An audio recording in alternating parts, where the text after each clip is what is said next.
Sir, Lahari ಸಂಸ್ಥೆಗೆ ಇನ್ನೊಂದು 2 ವರ್ಷಕ್ಕೆ ತಾವು ಹೇಳ್ದಂಗೆ 50 ವರ್ಷ. ಈ ಸಂಸ್ಥೆ ಬೆಳಿಲಿಕ್ಕೆ ಕಾರಣ ಒಂದು ಮನೋಹರ್ ನಾಯ್ಡು ಅವರ ಶ್ರದ್ಧೆ, ಛಲ, ಸೆಣಸಾಟ, ಜೊತೆಗೆ ಸೊನ್ನೆಯಿಂದ ಬಂದವರು.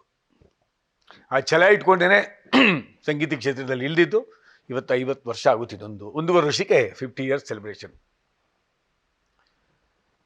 ಫಸ್ಟ್ ಸಿನಿಮಾ ಆ್ಯಕ್ಚುಲಿ ಹೇಳಬೇಕು ಅಂತಂದರೆ ತಮಗೆ ಚಾಮುಂಡೇಶ್ವರಿ ಪೂಜಾ ಮಹಿಮೆ, ವಿಠಲಾಚಾರ್ಯ ಅವ್ರದ್ದು. ನಮ್ಮಲ್ಲಿ ಒಂದು ಹಾಡು ಇರಲಿಲ್ಲ ಸರ್ ಅವಾಗ. ನಮ್ಮದು ಅಂತ ಏನೂ ಇರಲಿಲ್ಲ ಅವಾಗ. ಯಾವ ರಿಯಲ್ ಎಸ್ಟೇಟು ಇರಲಿಲ್ಲ. ರಿಯಲ್ ಎಸ್ಟೇಟು ಅಂದರೆ ಯಾಕೆ ಹೇಳ್ತೀನಿ ಅಂದರೆ, ಯಾವುದು ನಿರ್ಮಾಣ ಮಾಡಿರಲಿಲ್ಲ, ಯಾವುದು ಹಾಡುಗಳು ನಮ್ಮ ಸಂಸ್ಥೆಯಲ್ಲಿ ಇರಲಿಲ್ಲ ಕೂಡ. ಮೊದಲ 5 ಹಾಡು ಬಂದಿದ್ದು ಚಾಮುಂಡೇಶ್ವರಿ ಪೂಜಾ ಮಹಿಮೆ, ವಿಠಲಾಚಾರ್ಯ ಸಾಹೇಬರದು. ಅದು ನೆನೆಸ್ಕೊಳ್ಳೇಬೇಕು ನಾನು. ಆ ಚಾಮುಂಡಿ ದೇವಿ ಅಲ್ಲಿಂದ ವರದಿಂದ ಬಂದಂಥ ಲಹರಿ ಸಂಸ್ಥೆ. ಅದಾದಮೇಲೆ ಸಾಕಷ್ಟು ಭಾವಗೀತೆಗಳು ಆ ಕಾಲದಲ್ಲೇ ಮಾಡಿದ್ರು. ಅಣ್ಣ ಮನೋಹರ್ ನಾಯ್ಡು ಅವರು ಫಸ್ಟ್ ಹೇಳಬೇಕು ಅಂತಂದರೆ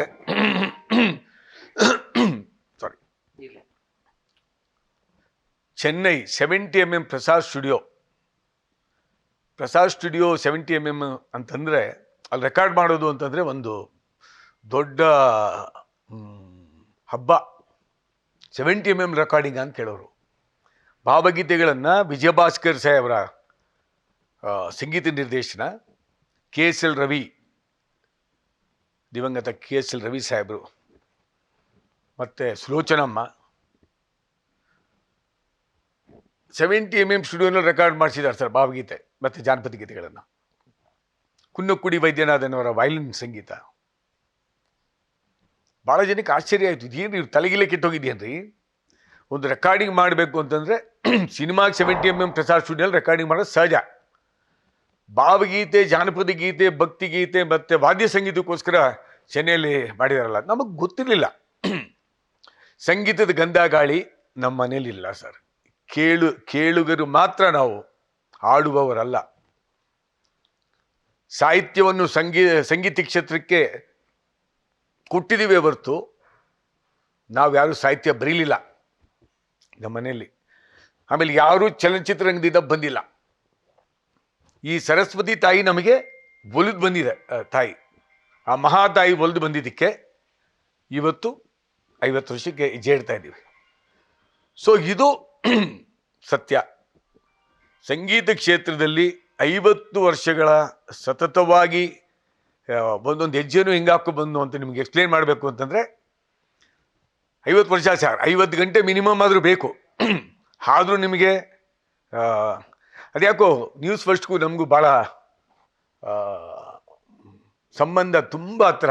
ನೀವು ಒಳ್ಳೊಳ್ಳೆ ಸಬ್ಜೆಕ್ಟು ಇಂಟರ್ವ್ಯೂ ಮಾಡಕ್ಕೆ ಬರ್ತೀರಿ. ಬಂದಾಗ ನನಗೆ ಆಶ್ಚರ್ಯ ಅನಿಸುತ್ತೆ. ಎಪಿಸೋಡ್ 1, ಎಪಿಸೋಡ್ 2, ಎಪಿಸೋಡ್ 3 ಮಾಡ್ತಾ ಇರ್ತೀರಿ, ಬಟ್ ಅದು ಜನನೂ ಅದೇ ರೀತಿ ಸ್ಪಂದಿಸ್ತಾ ಇದ್ದಾರೆ. ಬಟ್ ಈ ಸಂಗೀತ ಕ್ಷೇತ್ರದ ಹಾಡುಗಳ ಬಗ್ಗೆ ನೀವು ಇವತ್ತೇನು ಮಾಡ್ಲಿಕ್ಕೆ ಬಂದಿದ್ದಾರಲ್ಲ, ನನಗೆ ತುಂಬ ಸಂತೋಷ ಆಯಿತು.